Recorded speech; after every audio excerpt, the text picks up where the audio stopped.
Bonjour à toutes et à tous, j'espère que vous allez tous très bien, bien qu'elle ait regardé cette nouvelle vidéo, une nouvelle vidéo d'astronomie, c'est donc de ma troisième vidéo de ce type. Et là maintenant nous allons nous intéresser à la deuxième planète de notre système solaire, à savoir Vénus. Alors pour commencer, Vénus est une planète aux enfers, c'est un synonyme qui lui est tout à fait approprié, notamment parce que son atmosphère déjà d'une, dense et irrespirable, tout être humain ne pourrait même pas la respirer, et aussi, bien sûr, ses températures extrêmes. Sur Vénus, il fait à peu près 500 degrés Celsius. On est aux alentours de 480 degrés Celsius. C'est vraiment un enfer pour tout le monde. Autrefois, avant les années 60, on croyait que Vénus ressemblait nettement à la Terre, parce qu'on voyait qu'elle était la plus proche déjà d'une de nous, et aussi en termes de taille, elle était très similaire. Elle est à peine plus petite que la Terre, notre planète, mais en fait, c'est avéré que non. C'était une planète qui était fondamentalement très différente de la nôtre, loin d'être la planète exotique comme on le pensait autrefois.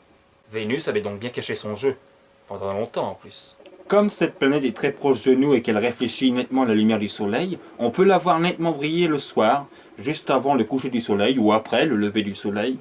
On peut la voir briller et certaines personnes, même beaucoup de personnes, confondent que c'est avec une étoile en fait. Mais elle est nettement distinguable parce que c'est un point jaune qui est fixe dans le ciel et qui bouge un petit peu. Mais contrairement aux étoiles, cette boule jaune, ce petit point jaune ne brille pas, il ne scintille pas. C'est ça la différence notable pour la distinguer d'une étoile. La Terre est en moyenne 108 millions de kilomètres de Vénus. Bien sûr, cela varie beaucoup. Parfois, Vénus est plus proche de nous, et au point le plus proche, Vénus est à environ 38 millions de kilomètres, et à son point le plus éloigné, 261 millions de kilomètres. C'est donc bien la planète la plus proche de nous. Elle est même encore plus proche de nous que par rapport à Mars. Vénus est une planète assez étrange.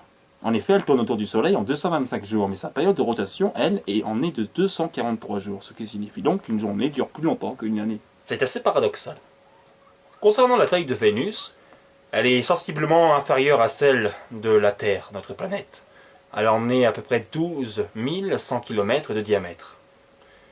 Elle est donc la sixième planète par sa taille, dans notre système solaire. Vénus a eu une forte activité volcanique. On ignore s'il y en a encore à l'heure actuelle, mais en tout cas, on y a vu beaucoup de coulées de lave. Il y a aussi beaucoup d'orages très violents par rapport à notre Terre. D'ailleurs, les orages sur la Terre sont assez ridicules comparés à ceux de Vénus. En ce qui concerne la surface de Vénus, on y trouve beaucoup de plaines, il y a aussi des hauts plateaux et des montagnes, mais il y en a nettement moins que sur Terre.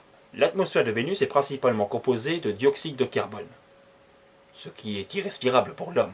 Cette atmosphère est très épaisse. C'est pour cela aussi qu'elle est à l'origine de l'effet de serre qu'il y a sur cette planète. En effet, elle piège les rayons du soleil qui rebondissent sur sa surface et n'ont plus assez d'énergie pour retraverser la couche atmosphérique. Sa température est donc en moyenne à 480 degrés Celsius. Un véritable enfer. On pourrait même y faire fondre du plomb. Elle est même encore plus chaude que la planète Mercure, c'est dire, alors qu'elle en est nettement moins proche que cette dernière par rapport au Soleil.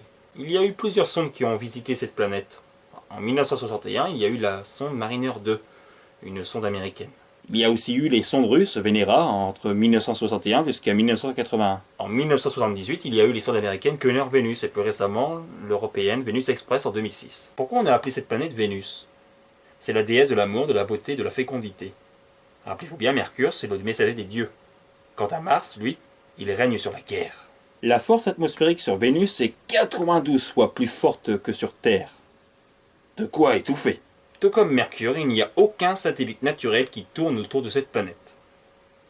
C'est donc une planète en quelque sorte très solitaire. Contrairement à Mars, il n'est pas question de terraformer cette planète. Pas du tout. Même s'il y a eu quelques rumeurs sur le net, tout ça qui ont parcouru sur un possible terraforming, mais cela m'étonnerait guère. Mais, après tout, dans le futur, à l'avenir lointain, cela pourrait nous réserver de belles surprises. En tout cas, je serais pour terraformer cette planète. Enfin, j'aimerais bien qu'elle soit terraformée. Mais ça relève du domaine de l'impossible, de la science-fiction en quelque sorte, contrairement à Mars. Mais pourquoi pas? Après tout, on a bien parlé d'un terraforming de Mercure, non? Il y avait tout de même de quoi penser que Vénus était une planète similaire à notre planète. Parce que, n'oubliez pas que c'est la plus proche de nous. Notre plus proche voisine céleste. Oh, excepté la Lune, bien sûr.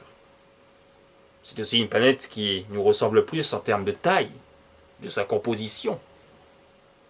Mais pourtant, il y a tellement de choses qui sont différentes de nous. Sa température est extrême, son atmosphère dense et opaque, irrespirable. Bref, beaucoup de choses très surprenantes. Et encore plus surprenant soit-il, c'est que Vénus tourne à une façon rétrograde, c'est-à-dire contraire aux autres planètes. On pense qu'elle a reçu la visite d'un énorme astéroïde qui se serait écrasé sur elle et qui aurait fait changer l'orientation, la rotation de la planète. Comme vous venez de le constater, l'astronomie relève de choses fascinantes, incroyables et surtout passionnantes. J'espère que vous avez bien apprécié cette vidéo d'astronomie. J'ai beaucoup apprécié à la faire, à dire le maximum d'informations que je connaissais sur cette planète. Donc n'hésitez pas à mettre des commentaires.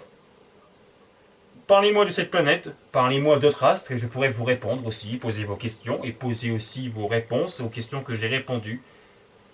On se retrouve pour les prochaines vidéos qui, je l'espère, vous plairont encore davantage sur d'autres planètes aussi, parce que je vais commencer à parler d'autres planètes concernant la Terre, Mars, Jupiter, Saturne, Uranus, Neptune et Pluton. Bref, on se retrouvera donc pour les prochaines vidéos qui, je l'espère, vous plairont encore davantage. Salut à toutes et à tous, portez-vous bien, bye bye. Bye bye les amis.